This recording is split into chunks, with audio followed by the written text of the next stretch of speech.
ആദിമ സമൂഹങ്ങളുമായി ബന്ധപ്പെട്ട രണ്ട് പ്രധാന കാര്യങ്ങളെ സംബന്ധിച്ചാണ് നാം ഒന്നാം പാഠഭാഗത്തിൽ പഠിക്കാൻ പോകുന്നത്.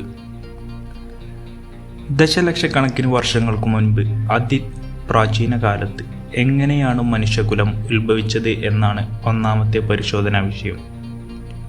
എങ്ങനെയാണ് മനുഷ്യൻ ആദ്യമായി ആഫ്രിക്കയിൽ പ്രത്യക്ഷപ്പെട്ടതെന്നും ആ ആദിമ മനുഷ്യൻ്റെ എല്ലുകളുടെയും അവൻ ഉപയോഗിച്ചിരിക്കാവുന്ന ശിലോ ഉപകരണങ്ങളുടെയും അവശിഷ്ടങ്ങൾ സൂക്ഷ്മ പരിശോധനയുടെ ഫലമായി ആ കാലഘട്ടത്തെക്കുറിച്ചും പുരാവസ്തു ശാസ്ത്രജ്ഞന്മാർ എങ്ങനെയാണ് പഠിക്കുന്നതെന്നും ഒന്നാം പാഠഭാഗം വ്യക്തമാക്കുന്നു.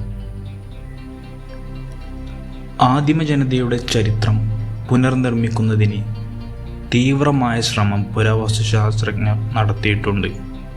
അവരുടെ പാർപ്പിടം, ഭക്ഷണം, നായാട്ട്, ആവിഷ്കാര രീതി ഇവയെല്ലാം മനസ്സിലാക്കാനുള്ള ശ്രമം പുരാവസ്തു ഗവേഷകർ നടത്തിയിട്ടുണ്ട്. ആദിമ മനുഷ്യൻ എന്നാണ് തീ കണ്ടെത്തിയത്, എന്നാണ് ഭാഷ ഉപയോഗിച്ചു തുടങ്ങിയത് എന്നീ പ്രധാന കാര്യങ്ങളിലും കാര്യമായ അന്വേഷണം നടത്തിയിട്ടുണ്ട്. ഈ ഭാഗത്തിലെ രണ്ടാമത്തെ ശ്രദ്ധേയമായ വിഷയം ആദ്യകാല നഗരങ്ങളെ സംബന്ധിച്ചിട്ടുള്ളതാണ്, പ്രത്യേകിച്ചും മെസൊപ്പൊട്ടേമിയ, അതായത് ഇന്നത്തെ ഇറാഖ്. ഈ നഗരങ്ങൾ ക്ഷേത്രങ്ങൾക്ക് ചുറ്റുമാണ് വളർന്നു വന്നത്.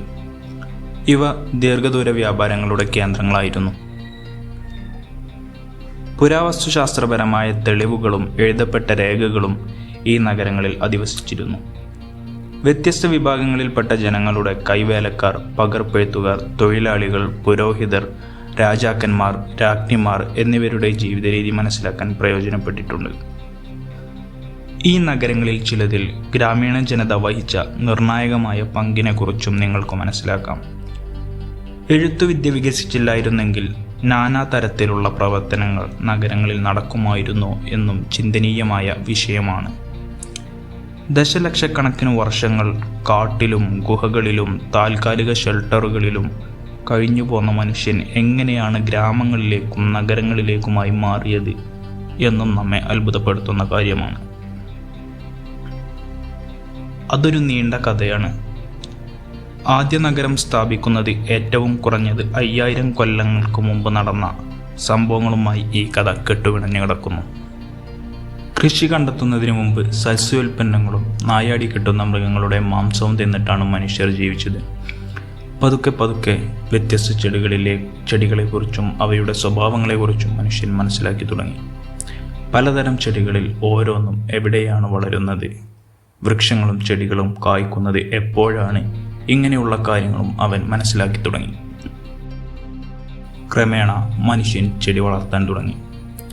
പശ്ചിമേഷ്യയിൽ ഗോതമ്പ്, ബാർലി, പയർ തുടങ്ങിയവ നട്ടു വളർത്താൻ തുടങ്ങി. പൂർവേഷ്യയിലും തെക്കേ ഏഷ്യയിലും നെല്ല്, തിന എന്നിവയാണ് പ്രധാനമായും വളർത്തിയത്. തിന ആഫ്രിക്കയിലും കൃഷി ചെയ്തിരുന്നു.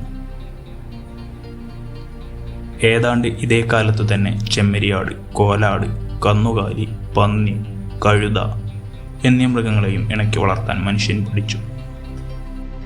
സസ്യങ്ങളിൽ നിന്നും പരുത്തിയും ചണയും മൃഗങ്ങളുടെ രോമത്തിൽ നിന്നും കമ്പിളിയും ഉണ്ടാക്കാനുള്ള വിദ്യ അവൻ വശത്താക്കി.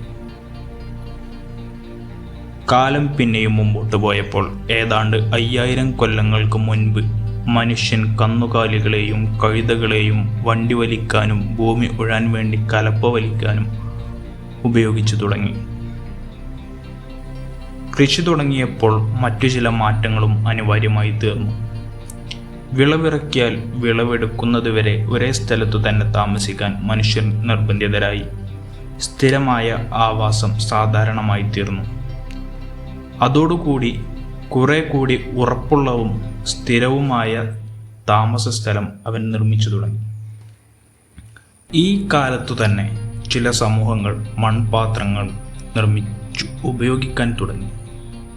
ധാന്യങ്ങൾ ശേഖരിക്കാനും പുതുതായി കൃഷി ചെയ്ത് ഉൽപ്പാദിപ്പിച്ച ധാന്യങ്ങൾ ഉപയോഗിച്ച് വിവിധ തരം ഭക്ഷണം പാകം ചെയ്യാനും മനുഷ്യർ മൺപാത്രങ്ങൾ ഉപയോഗിക്കാൻ തുടങ്ങി. ഭക്ഷ്യവസ്തുക്കൾ എളുപ്പം ദഹിക്കാൻ പാകത്തിലുള്ളതും സ്വാദിഷ്ടവുമാക്കാൻ മനുഷ്യൻ ശ്രദ്ധിച്ചു തുടങ്ങി എന്നത് വളരെ ശ്രദ്ധേയമായ കാര്യമാണ്. ശിലോ ഉൽപ്പന്നങ്ങളുടെ നിർമ്മാണത്തിലും ക്രമേണ വലിയ മാറ്റങ്ങളുണ്ടായി. പഴയ നിർമ്മാണ രീതി തുടർന്നെങ്കിലും ചില ഉപകരണങ്ങൾ ചെത്തിമിനുക്കി ഉപയോഗിക്കാൻ തുടങ്ങി. ധാന്യം പൊടിക്കാനുള്ള ഉരലും പുതിയ നിർമ്മിതികളിൽ പെടുന്നവയാണ്. വിത്തുകൾ കുത്താൻ, കുഴി കുത്താനും കാടുവെട്ടി തെളിച്ചു കൃഷിയോഗ്യമായ വിധത്തിൽ ഭൂമി ഒരുക്കാനും കൺമഴു, മൺവെട്ടി അതായത് കൈക്കോട്ട് അവർ നിർമ്മിച്ചു തുടങ്ങി.